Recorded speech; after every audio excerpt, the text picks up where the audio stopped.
And go. Hi. Welcome, everybody. Hi, I'm Clara McKenna. And I'm Erica Ruth Neubauer. This lady right here. You want to introduce yourself first, Clara? Oh. What? Oh, my goodness. Oh. We see all these things going on in the chat. We're like, whoa, what's going on? Like my bio just popped up on the side of the screen. I was like, whoa. Oh, there's my bio. Oh, and there's yours. Perfect. Well, first we got to make sure that we thank Barbara's Books. Thank you very much, Barbara's Books, for hosting this. This is awesome. We've already been chatting for about 15 minutes, so we're in the mid-conversation, so I'm glad you all could join us. We're warmed up. That's right. And please, if you have a question, don't forget to you can use the ask a question button at the bottom, or just put something in the chat. I'm sure we'll see it. And then beneath our faces, you will see there's a green button that you can use to get to purchase our books. It'll take you somewhere where it will happen. Yep. So until we get questions, we're going to just kind of chat and talk about our books and our stuff. And like, I've got my tea and this is my teacup that I use for today is my book launch day, by the way, book release day for Murder at Key Haven Castle. Yay. And I always have my celebratory tea in my teacup that a good friend of mine gave me when my first book for the series came out. So cheers. Cheers. I am drinking a gin Ricky, although I cheated and I add some blackcurrant shrub to it, which is delicious. So tell us about the new book. I'm so excited that it came out today. I'm so excited today's your launch day. So where does this book take Lindy and Stella? Okay, so Lindy and Stella are still in the New Forest, which is actually this. Oh, you can't see it. Got my map here. Got to have my map. This is my map of the New Forest. Ooh. And it is now it's currently a national park. It's in the southwest of London, just about 90 miles southwest of London, and across from the Isle of Wight, if anybody knows where that is, kind of in the south there.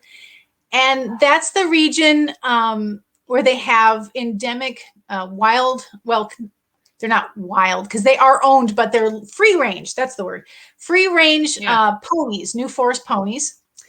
And so it's the same setting as the first two books, but it also takes Stella, who is my protagonist, the female protagonist, who is an American heiress who has been brought to England by her father to marry a impoverished viscount. In the first book, it was against her will, but she's starting to really like this guy. His name is Lindy, Viscount Lyndhurst. And in this book, they're about to get married. So as with any wedding, family and friends converge on the wedding site. And so she goes to Southampton to meet a ship with people from the US because she's an American. So they're coming over for the wedding. So they go to Southampton and they also visit this area. You can see actually on the map, this little tiny spot right down here is where there's a castle right there on that spit, they call it, tiny little peninsula. And that's where the murder of Key Haven Castle takes place. But it's still all in that same general area as the first two books. So how about yours? Yours is set in a country manor, isn't it, too, in England? It is. The new one looks like this. And so is yours set in an actual place? Well, Morrington Hall is the name of the estate, and that is actually fictionalized.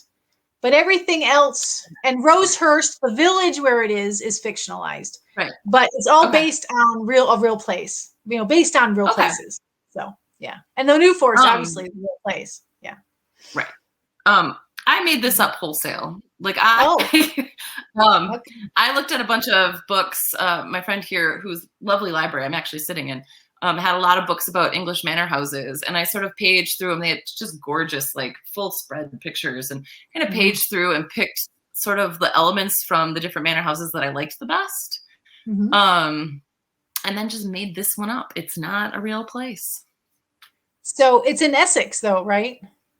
Sure. Yeah. Yes. Yeah. I said it in Essex. Because I needed it to be close enough to London for some plot points. Sure. Of course. You got to always be close to London for some plot points. I did the same thing. Well, and somebody even asked me about that. They're like, well, wait a minute. You're in Hampshire, which is, quite a ways in 1905, because mine is set in 1905. I know yours is set in the 20s, right?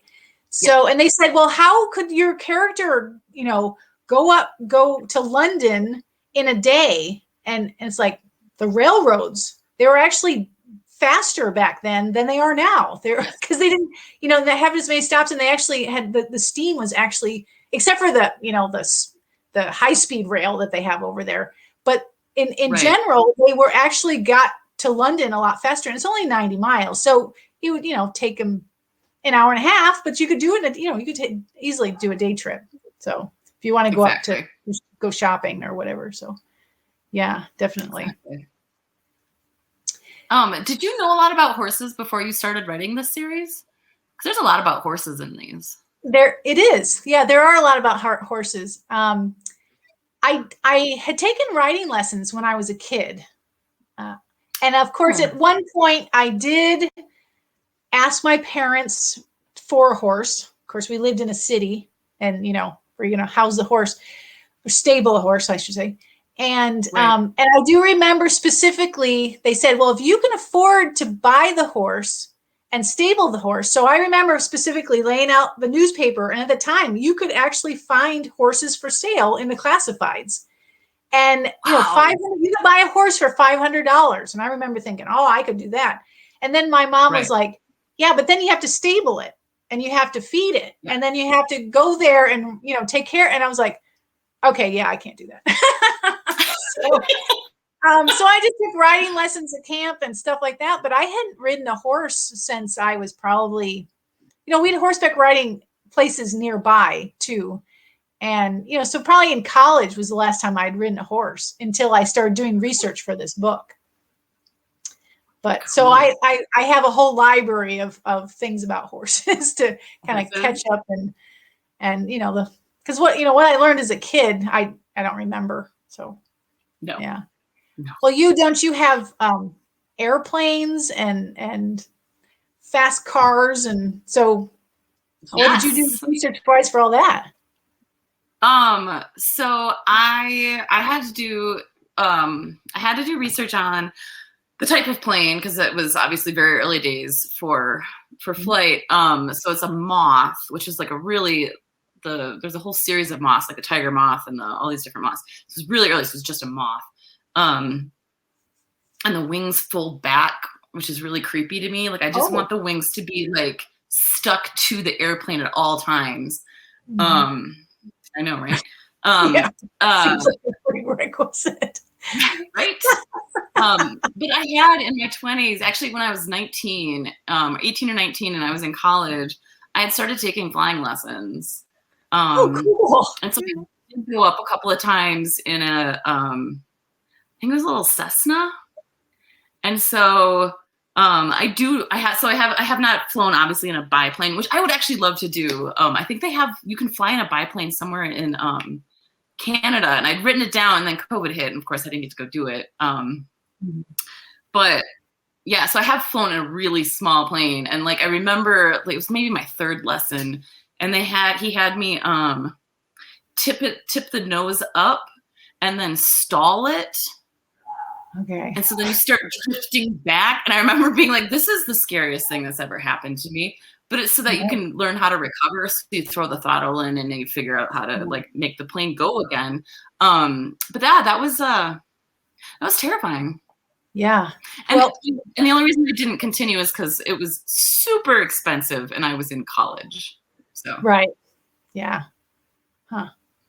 Well, I have to say that I inadvertently did some research for my book when I went horseback riding in Kentucky at this horse riding, this horse park, horse farm. Why? Because I did go to the Kentucky Horse Park too, which I highly recommend if anybody is in that area. It is fabulous. But so we went to this horse farm, and this lady was very serious, and she, I told her why I was there, and I told her I had had a little bit of riding, when I was a kid, but I had learned Western, and I was interested in learning Eastern because the not Eastern. Oh, what is English? Thank you. It's like, my mind does this all the time. When I've been writing, my vocabulary, my speech just goes out the window. So I was interested in learning some English.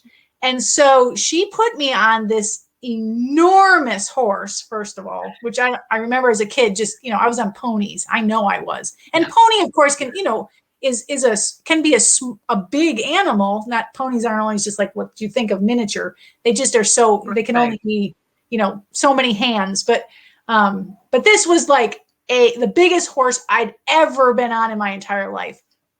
And then she took us on this really like unstable area, and I was learning a different way of holding the reins than I had ever done before.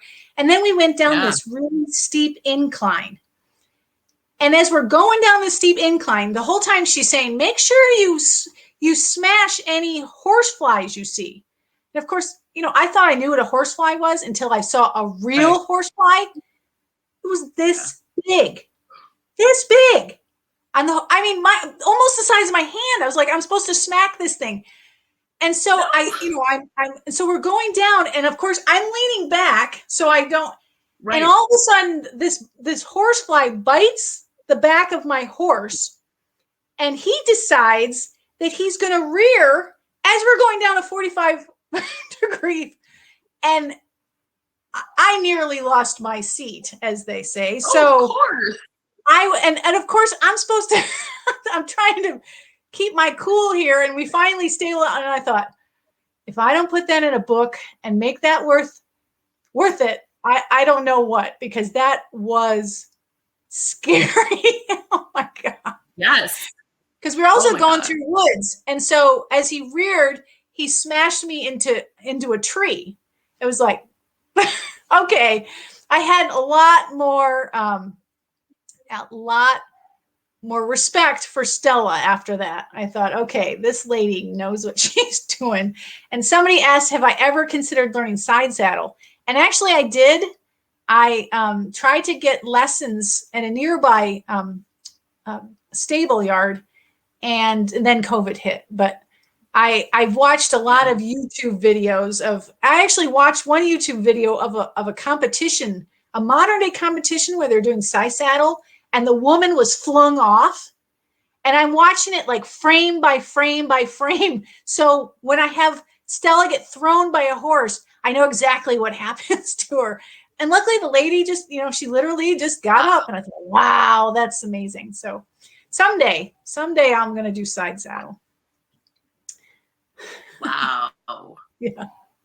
Someday. So anybody have any other questions, or tell us where you're from? We'd love to hear. We've got some people from New York and from Iowa and from Chicago.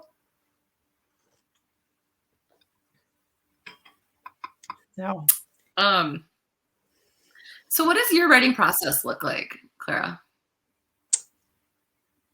Well, do you want pre-COVID or post-COVID? So, well, how about both? Like, has it super changed because of COVID? Yeah, it has, because I had to, my daughter, I have a middle grader. And so she was in remote school since March of 2020. And she was at this desk. So I didn't have an office. Oh, wow. And then I also had to help her. And then my husband was at working from remote, because he's at the university, and he was remotely working until, for a good chunk of it. And he was downstairs at our kitchen desk. So I was basically, whenever I got a chance, I was in this corner chair in my bedroom typing away. So it was basically, my writing is like I write whenever I can. That's what I tell people, basically. I write whenever I can. But that's why I try to be as organized as I can, so that works. So I have a really detailed outline, and I work scene by scene. So I have this really, and literally scene by scene. And so you can actually see my little chart here. This is charting my progress. So the one line is the first draft. So I've written my whole first draft, and then I'm working on scene 21 of my second draft. So, and so I try to nail out as, many of those as I can. So that's what I'm doing right now. Amazing.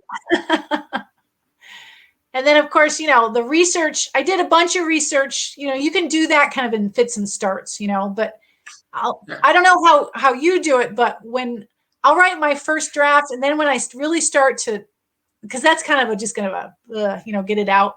Yeah. And then the second draft is where the magic happens, right? Where you kind of fill in all the gaps. And that's when you realize, oh, I don't know anything about blank, or I need to find a picture of X, and then that slows things down. But you also can do it in little chunks. Okay, I only have got 10 minutes. Let me see if I can find that map of, whatever. Right. And so that I can refer to it later when I'm writing. Yeah. So what about your process? Oh man, it does not look like that. That is so organized. Because I have decided to set myself the challenge of setting each one of these books somewhere different, in a different location, every single one. Because the first one's in Egypt, second one's in England, third one will be on a transatlantic cruise. I wanted to do that just for the research. Right?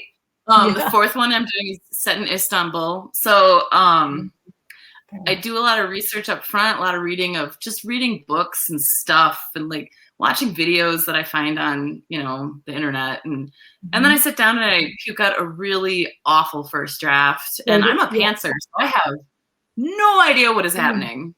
Okay. I know. Like, I was writing the other day and I was like, I don't know who's coming down these stairs, but somebody is. So I'm going to find out. Yeah, I'm a total pantser, so I have no idea what's going to happen. But then once I'm done with my first draft, I actually set it aside for a couple of months, and then I come back to it, and and then I really do. And my first drafts are super short. But when I go back to revise, my second and third draft is where I layer in all of the detail, all of the description, all of the, like you said, like the stuff about more stuff about characters and stuff. I layer all that in. My first drafts are usually just like dialogue and plot, just happening. Yeah, mine too. And usually that it's just like you said, you just kind of, I always say I kind of, this, I just pick it out. They're awful. They're awful. Yeah. Yeah. Well, it's funny because my first books, I used to overwrite. Like my first draft would be like, 120,000 words or something. I just have to cut and cut and cut. And now if I get 50,000 words in that first draft, I'm like, ooh, that's pretty good. Yeah, definitely. I usually shoot from 55 to 60 for a first draft. Yeah. I just get it. You just want to get something down. Just get it down and get it done, get it over with. And because then you have a framework for it. Exactly. Yeah. Then you have like a framework something to work with.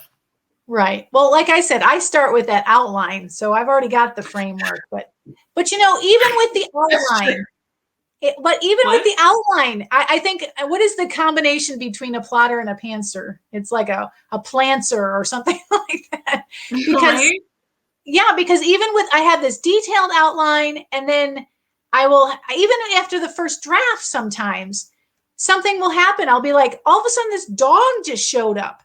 What's this dog doing here? I didn't have a dog in this scene. I never meant to have a dog. Now I have to come up with a name, and suddenly there's this dog.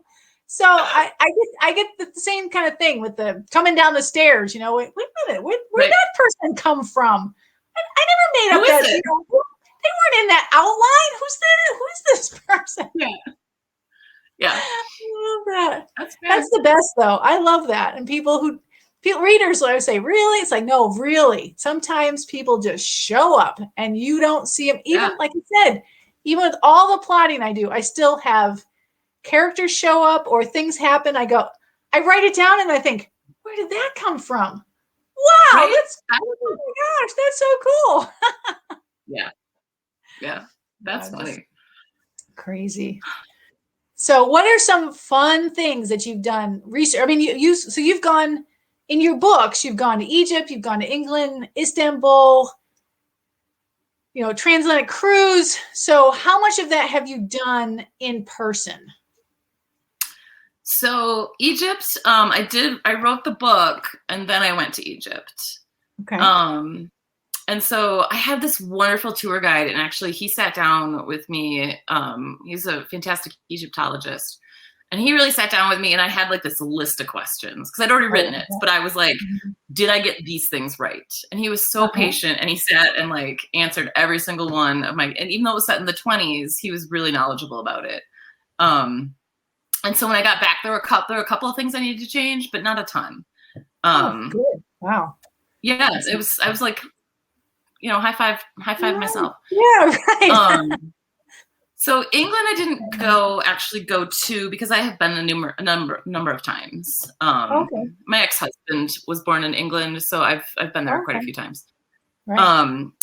And then the transatlantic cruise I did do, and actually I was writing while I was on it. I had written the rough draft, and then while I was on it, I was doing like a second or third revision on it. So adding in a lot of detail because I was in it. Also, I'll be honest, not much to do on a transatlantic cruise.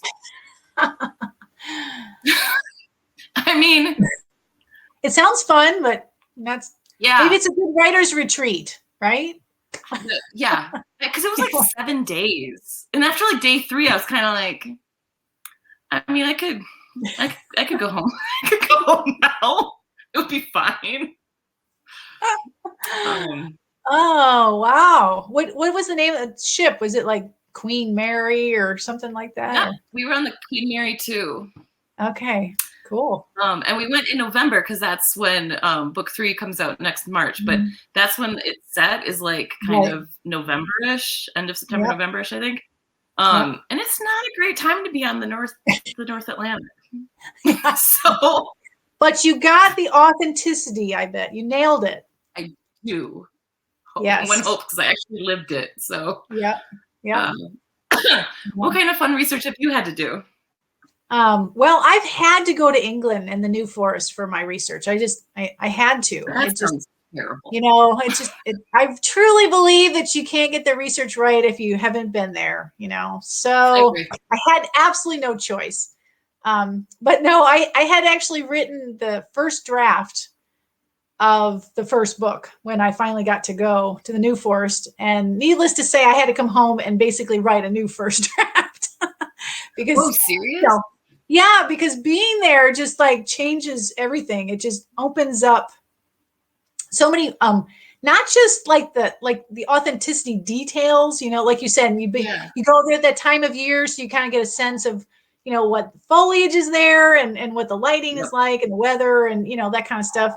But just, I like one of the places I went to was the New Forest Heritage Center. And it's a museum and research library. And I literally just spent the entire day at a table, just, well, actually, it wasn't just me. My mom went with me. My intrepid fellow traveler, she came with me and she literally was like, I'd say, well, give me that book. And she's like passing me books. And I'm literally like taking a photograph of everything because I only had, the one day because they left the library open just for me. It was like one lady who, was sitting there going, okay, and my mom and I for like 7 hours, I didn't get up to eat. I didn't use the restroom. I literally just sat there. And there was such a gold mine that I had to go back and incorporate some of that, some of the plot elements, even like, oh, this great thing happened. I got to incorporate that. And I didn't even know about this. Like the second book, has a snake catcher in it. This guy who would literally catch snakes, and he would send them to zoos, or he'd give them to people to feed to their pets or whatever, or he just rid them as pests, you know. And I remember some review said, "Oh, what a far-fetched thing. What is a snake?" And he was a real person. I actually based him on a real person who mysteriously died at the same time the book is set. It's like, how can I not include that? You know, it just, right? I mean, you can't, as they say, you can't write that kind of stuff. You know, I did, but No. I borrowed completely and heavily on a real person. And so that's the kind of thing when I went. So then I did actually go back a second time by myself to research the Murder at Key Haven Castle book. And I, you know, to be able to go to the castle and to go to that area and do very specific, because I really had specific ideas in mind at the time. So like you with the long list of questions, you know, it was like, okay, I need to know this. I need to know this. I need to know this. And that was brilliant. Except one day, there's this whole area, they're called Key Haven Marshes. And it's like a wildlife area. It's this really beautiful area. And I didn't know if I was going to include that in the book or not. So I decided to, you know, walk the path, you know, walk the trail or whatever. And then I realized, oh my gosh, if I go forward, it's 3 miles. If I go back, it's 4. So I ended up walking 7 miles by myself in this marsh area. And then I didn't use it in the book at all. So what we do for research. Right? Yeah. Oh, well. But it was fun. You know, it was a beautiful day, unusually warm for September. So, yeah. Fair. Yeah. Okay. Somebody has a question. If you could write about any historical period other than what you've done, what would it be?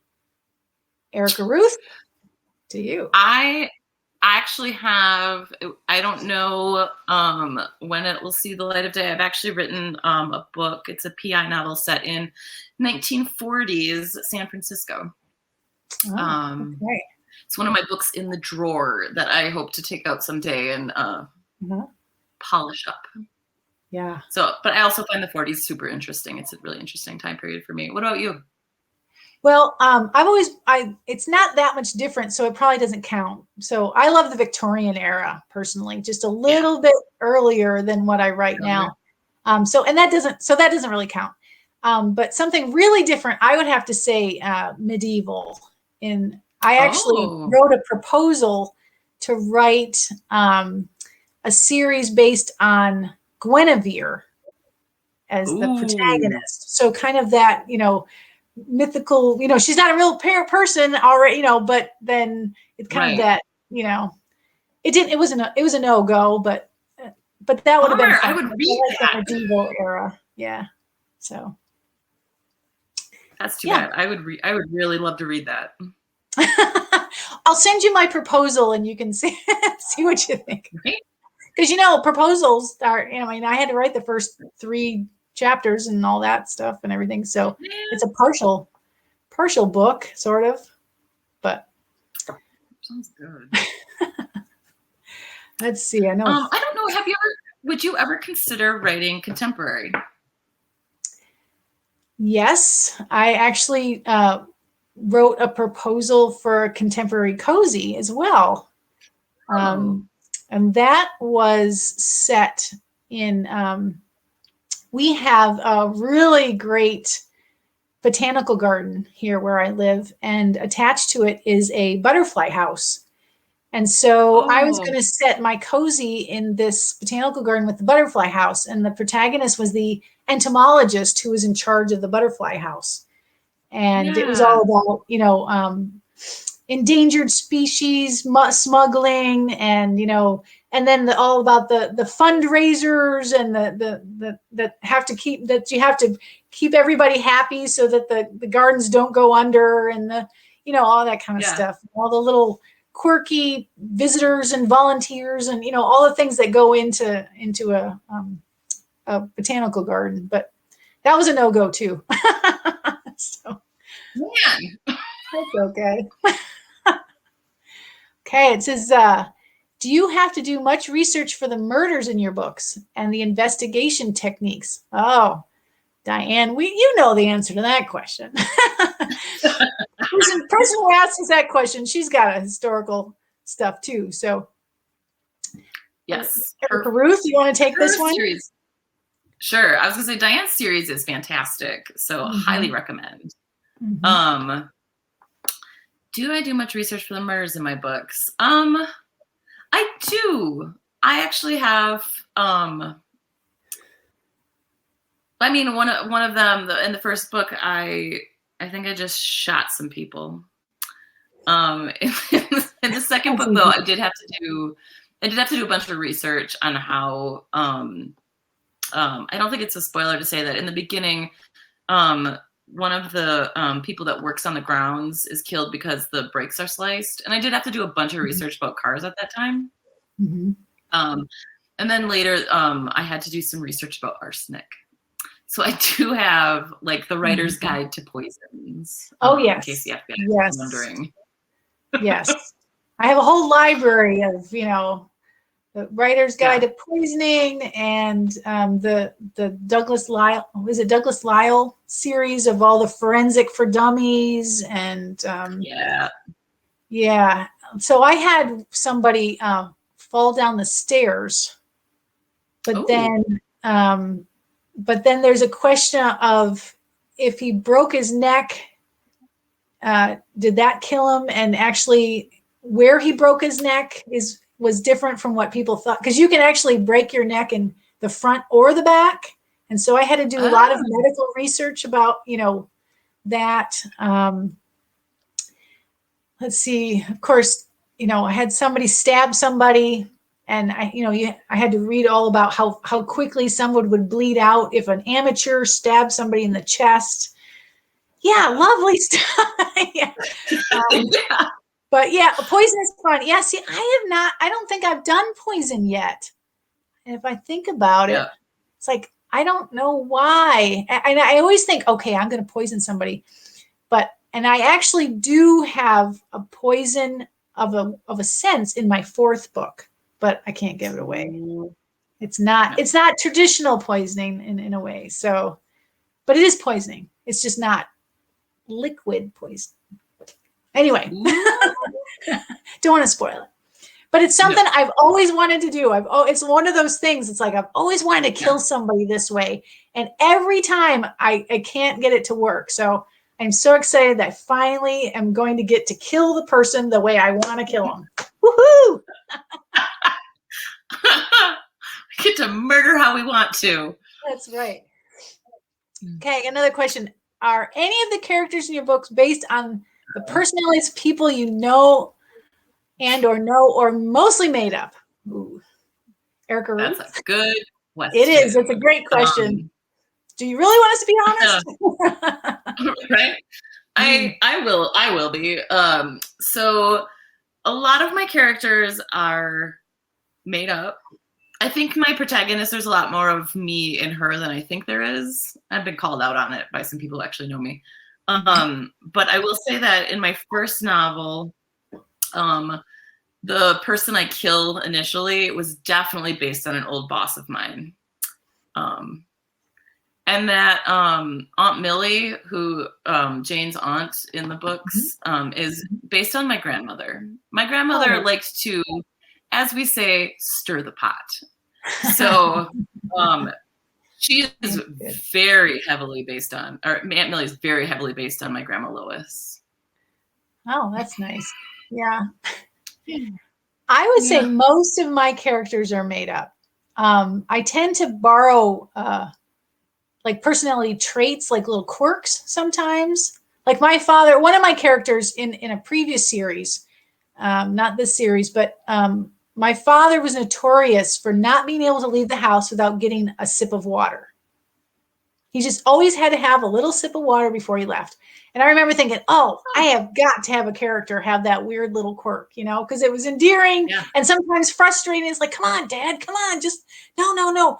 I'll be there in a minute. Let me just get my, and, so I'll do that kind of thing. I might borrow from that sort of thing. But I have to say there is one character in this current book, Penny, who the friend from America that comes with the Swensons, Penny Swenson, she is heavily based on a childhood friend of mine. And the incident of having her throw stones at Stella, that actually happened to me. So I did definitely borrow. She was easy to write because I remember I'm like, okay. And then of course, then I'd have to go, okay, I have to tweak this because it can't be this real person, so, but there's definitely, she was the conduit for that character. Yeah. So somebody said, Daniela, hi Daniela. What made you become a mystery novelist? For me, it's always been about the puzzle. Erica Ruth? I do love the puzzle. For me, it's because it's the genre of my heart. Like, I love mysteries and always have. I remember my mom handing me my very first Nancy Drew book. I actually have a Nancy Drew tattoo. Wow, that is hardcore. I just, mysteries have always just absolutely been my jam. I might someday try a different genre, but like, really, this is what I love. How about you? Yeah. One of the first books that I remember specifically, absolutely like binge reading and reading everything in the series was Encyclopedia Brown. So that it was shorter than Nancy Drew, but like, each little chapter you had a different mystery to solve. And I really, prided myself on getting those answers. So I agree that puzzle is definitely. And then I have to say that when it was probably a little later. No, actually, when I was little, I was reading Sherlock Holmes. And I remember my mom had a set, like the whole complete set. And I started with the Hound of the Baskervilles, and she saw me with it. And I was like 10 years old or something. And she's like, I'm not sure that's the most appropriate thing for you to be reading. And I'm like, well, I'm almost done. So, and she's like, okay, well, if it gets a little scary, because that one is a little, the hounds out on the moors. That was kind of, but it just, I love that. And then I remember when I was in college, which is, I hate to admit this, but was when I discovered Agatha Christie. And my mom, she'd reader in the family. She always had a book in her hand. And hi, Mom, I know you're out there. So, but I found I was having a hard time sleeping because, when you're in college, you stay up really late and everything. Yeah. And so I was at home, for a break or whatever. And I found her Pocket Full of Rye. And I literally read the entire book in, that night and thought, this is it, oh my gosh, this is brilliant. I can't believe I haven't read her before. And then of course I just devoured every single one of them. And it just, and then in terms of historical mysteries, I guess I thought Agatha Christie's were historical until, naively, and then I was like, oh no, she was writing contemporary at her time, But I came across, I read Anne Perry's Face of a Stranger. And I thought, okay, this is what I want to do. I want to write stories like this. So, and I always tell people for why historical mysteries of all things is because I like historical fiction in general, and history in general. I mean, I live in a house that was built in the 1890s. I mean, come on. So, to me, it's as close as you get to time travel, until they invent that machine. And to be able to do that every day as a writer, I mean, as a reader, it's great, but as a writer, that's even more, you're even more in it because of the research it's brilliant. I love it. I just love it. Yeah. Totally agree. I actually started reading Agatha Christie when I was in like middle school. Okay. And cruised. Well, about the same time, right? But I cruised through all those. I read, but you know what? I didn't read Sherlock Holmes until maybe 8 years ago when I read the whole canon. Oh, okay. So we're reversed. Yes. Yes. Yeah. And it's funny because I remember exactly where I was when I was sitting with my best friend reading Ashley Weaver's series, and that's when I was like, I want to write something like this. Really? And it's historical. Same. I love the historical stuff. Yeah. For the exact same reason. Yeah. All right. What do we got? If your books were made into movies, what actor or actress would you like to play the protagonist, Clara? It's a tough question. It is a tough question. It really is. Yeah.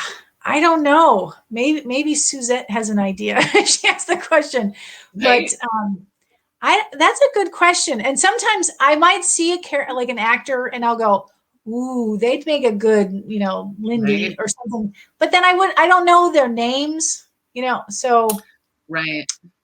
Who's a dashing young British guy who? Could think of a few, but most of them are getting older now too. So I don't know the up and younger ones. I don't know. That's a tough question. That is a very tough question. Have you thought about Erica Ruth? Have you thought of any? The only thing I've got, I don't know who Jane would play Jane. But I do think that someone like Henry Cavill, because he's so pretty to look at, would be a good Redvers. He's got that nice square jaw, like the whole thing. I think that he could be a good Redvers. Yeah. Well, one of the things that I do is I'll troll like historical pictures. Oh. Like archival pictures. And so a lot of times they don't have names attached to them. It will just say, gentleman in 1890 or something. And so I actually have a few images in my head of what the characters look like. And they're unnamed people, real people from the time period. So, And then there was a few actresses in that era when I was trying to come up with Stella, because the idea of beauty in the early 1900s, the Edwardian era, like blonde was completely out. Like initially I imagined Stella blonde because she's an American, you think, oh, blonde, beautiful. And then I realized, oh no, everybody would be like, the brunette was definitely the sought after look, the Gibson girl look, she was not blonde. And then there was a lot of other kind of aspects to the type of beauty that was popular at the time. And so I looked at some actresses' faces from that period, but again, nobody, if they made a movie today, I don't know. I'd be open to almost anybody, I guess. As long as she wasn't blonde. She can't be blonde. They'd have to dye her hair if they wanted a blonde. Fair enough. That's right. That is where we need a time machine. Yes. Where would you go in time if you had a time machine? Would you go to the 1940s or? I mean, would you go to the time period that you're writing? I would go back to. I think I would either go back to the 20s or the 40s. I think those would be really interesting times to see. Yeah, how about you? Yeah, I would. Yeah, definitely. Yeah, as you can tell, I can't articulate it, but it's definitely something I have daydreamed about quite a bit. And just to be able to, with all the research that we do, and we can get some details right, but just it's not the same as being there. And even if we were talking about being there in the place, but being there in the time period, the smells and the inconveniences and the reality of everything. Every once in a while, I'll come across a historical detail and I'll go, I never thought of it like that. Like I'm setting my newest book 4 in a hotel, and I have stayed in countless historic property hotels. And one of the things that I never imagined was that I just read about in a, in a newspaper article from that period, was about, they used to have panels. You know how you hear about bells for the servants, like in Downton Abbey, down in the servants' hall, they'd have the bell for ringing. Well, they used to have those in the hallways in the hotels. So if a porter or a maid was needed, somebody in the room would hit a button and it would ring and say, oh, room 220 needs a maid, 220 needs a maid. You wouldn't call down to the concierge, you'd hit the bell button. And so these bells would be going off all the time. So they talked about how revolutionary their new bell system was, because it wouldn't be so annoying to the guests because they were ringing all the time. I thought, how does anybody get any sleep? And so they were saying, make sure, people were talking about, make sure you get the rooms away from the bells. That was the preferred rooms, the richer, the more expensive rooms were away from the bells. And it's like, that's something I never would have imagined, that clattering going on in a hotel hallway. So it'd be a lot of fun to experience. And I wouldn't even have to interact with anybody. I could just stand there and look around. That'd be enough. Well, maybe, but I envision it would be enough. Yeah. They wouldn't have to see me. That's a great point. I was thinking, as you're talking about this, I was thinking how much I wanted to go back to. I stayed at the Mina House. My first book is at Murder at the Mina House, and it's a real hotel right next to the pyramids. And I want so badly to have been able to stay there in the 20s. There are a lot of parts of it that are still the same or have been restored, but so much of it has been modernized and updated that I was really I just really wanted to have been here in the 20s to have seen what it was, to see what it was like. And the terrace where she had coffee all the time, it was not open. I don't know if they were restoring it, but I was I just really want this to be the 20s. Yeah. I know. Oh well. Yeah. Does anybody have any other questions? We're chatting about ourselves here. No more questions. So today was my book launch. And yay! I know. I didn't think this book was going to see the light of day because I wrote it during the pandemic. I think I was telling you earlier that I was at home remote schooling my daughter, and I was on a deadline during the pandemic, and it just seemed like everybody, it seemed so crazy. Am I really going to ever finish this? And if I do, and da-da-da. And so just to have it come out, and it's like a miracle. It's like, wow, there's some normalcy, I guess, in that, but yeah. And I did do working on. Oh, what am I working on now? Yeah. So as you can see, I'm up to scene 21 on the murder at the Majestic Hotel. Ooh. So yeah, and it's set in York, England. So a little bit different from Hampshire, New Forest. So yeah, yes, York is lovely. Danielle popped in there. I've been lucky. When I went to England the first time, I was 17 years old. I was a huge Beatle fan and a completely unapologetic Anglophile. And I wanted to go to England so bad. And when I was 10 years old, I told my mom this, and she said, well, if you earn enough money, you can go. Yeah. So she took me down to the bank. I opened a bank account, and that was the end of it until I was 17. And I came to her and I said, okay, I got enough money to go. And she's like, go where? I'm like, to England. Remember, I've been saving up for 7 years. And so the first time I went was basically so I could walk Abbey Road and, a lot of the Beatle things and stuff. But it just made me fall in love with the place. I mean, just, ugh. And so the very first time I was able to go back was in 2005. So it was almost 30 years. I think it was 30 years before I got to go back. And I've been back now 4 times, I think, 4 times the past 5 years.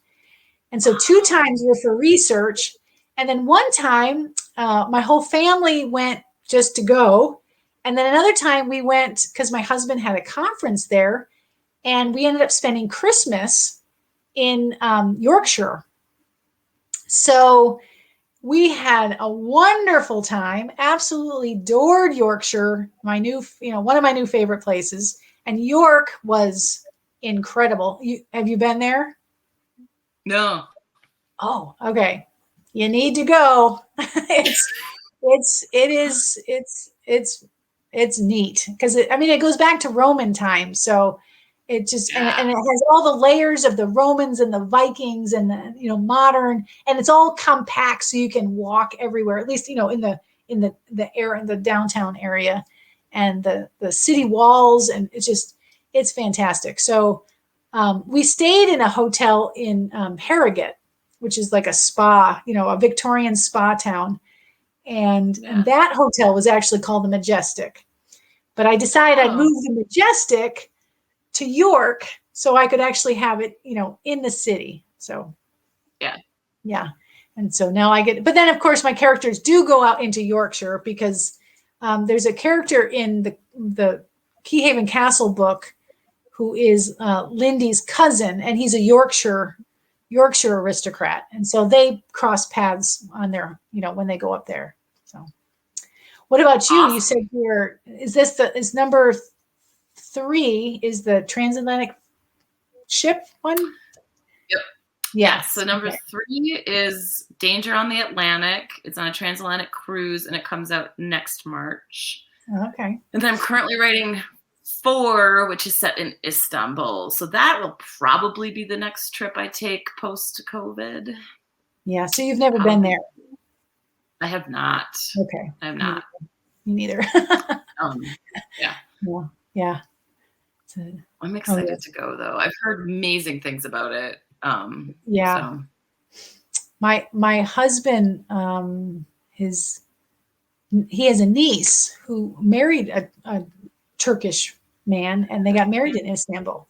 And so his brother's whole family went over there, and I was jealous. It sounded like just an absolute fantastic. Oh, see there, Louisa said, love Istanbul. Yep. Yeah. So it sounds like that's going to be a great place to not just visit and research, but to live vicariously every day. That's what I like. Right? Yeah. Yeah. How fun is that? I know, right? Well, looks like we just have a few more minutes. Oh, there's somebody asked a question in the question box. How did the pandemic affect your writing, basically? So, did you want to touch on that? Well, I talked a little bit about it before, but how did it affect your writing? It affected my writing because I had a really difficult time concentrating. I actually had a difficult time reading as well. Like I just really struggled to concentrate. So luckily I did not have to write a Jane book during the pandemic. I had already turned in 3, or I think I did revisions on 3, but I didn't have to write one. So I had worked on a separate project that nobody's looking for, and it went really poorly. I did not, it was just really difficult to write. And not because of any other reason, just that I couldn't concentrate. Normally I can write a couple thousand words a day, and I was struggling to get 500 words. Yeah. So, and now that we're coming out of it, I'm finding that I'm doing much better again. I'm kind of back to where I was, where I can, Yeah. So, Yeah. Like I said earlier, I was forced to finish the Murder at Keyhaven Castle because it was due during my deadline was due during the pandemic. And that was a nightmare. It was, because you're right. It was so difficult and like you said, I couldn't even read. I would pick up a book and read a few pages and go, even things that I normally would probably love, but so, but then just getting a contract, I got signed a new contract for book 4 and 5 in February. And then suddenly it was like, okay, got to do it, so it's a job. You got to force yourself to do it. So, but that actually helped me. Like you said, it kind of helped me gets a little bit more normalcy routine. And like you said, as it's gone on, it's gotten a little better. And I'm almost back to normal, except for I still have my whole family at home, but we've adapted a little. We've adapted to it. I used to have the whole day while my daughter was at school to work, and now it's like, okay, right? Yeah. Yeah. Yeah. So how many people out there have been to Barbara's bookstore? Have you been ever? Right. Have you been there?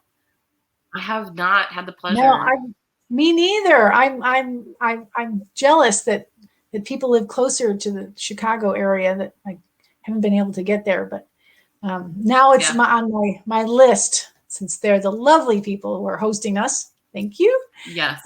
Yeah. Same. Yep. And but I haven't been in a bookstore in a long time. I don't think. Nope. Have you? Yeah. Not even a bookstore. So I think recently I've been able to go in, but until then it had been forever. Yeah. Yeah. So yeah. Yeah. Oh, somebody said it's even at O'Hare. Okay. Somebody says it's even at O'Hare. So I've been to O'Hare. Everybody's been to O'Hare. So I'm going to look. Yeah, I'm going to look for O'Hare next time I'm on a plane, which who knows will that be, but I don't know. Fantastic. Yeah. But I think we're winding down. If anybody has one more question or anything, or right. You can don't forget you can use the button beneath our faces, and it'll take you to it's a link to buy the books, either of our books, with 10% off, as the button says. Right. And it looks like you can replay this later too, so that's good. If you missed some of it, I know somebody said they came later, so they can watch that again. But awesome. Anything else? Well, it's been awesome chatting with you, Erica Ruth. Same. I'm so happy. So much. Yeah, thanks so much for everybody for joining us. Thank you. And it's been fun. Yeah. Yeah. Thank you so much. Yeah. I think actually we have 3 more minutes. So if anybody wants a quick question. Well, that's true. Okay, I'm going to have another sip of my English breakfast. So how many people have joined us with our tea or our gin rickies? Oh, all right. Perfect. Yay. Perfect. Oh, what's in a gin ricky? There we go. Erica Ruth, what's in it? Yeah, that's it. Just gin? That's it. No, I actually can't remember. My friend made it for me because she's really good at cocktails. I know it's gin and there's lemon. Sorry, I forgot. I know. It's like we go brain dead. It's like, okay. Yeah. That's funny. Well, mine is English breakfast tea, so it's got black tea in it from, I think it's okay. Now see, I don't know what the blend is either. I think it's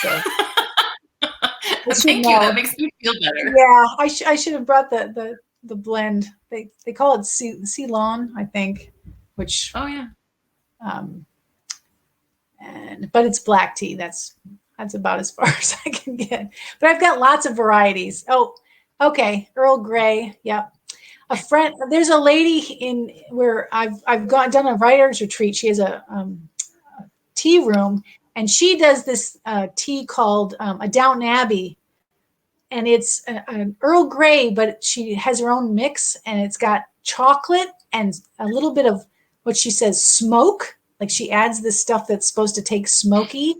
And so it's this really nice blend of chocolate, Earl Grey, and with a little hint of smoke. And that is nice. That I almost brought that, but then I thought, well, everybody can't get that like I can. But that is a nice blend. And Twinings, I'm not sure how to pronounce it. I should. But that is, I was going to say, I haven't been to the one in London, but it is an extremely old, if not the oldest tea maker in England. So they got their, they'll make a blend for you. Oh, that's awesome. Ooh. But yeah, I've drank a lot of theirs, and they go back to the 1600s. I mean, they're basically the first ones who brought tea to England, started blending it and selling it. And so they're an old company. Wow. Okay. Yeah, I've been, it's definitely on my bucket list. Just like I wanted to go to Betty's in Yorkshire, Betty's Tea Room, and it was founded in Harrogate, and then there's one in York, and of course both of them were closed when I was there because it was Christmas time, so they're closed for the holidays.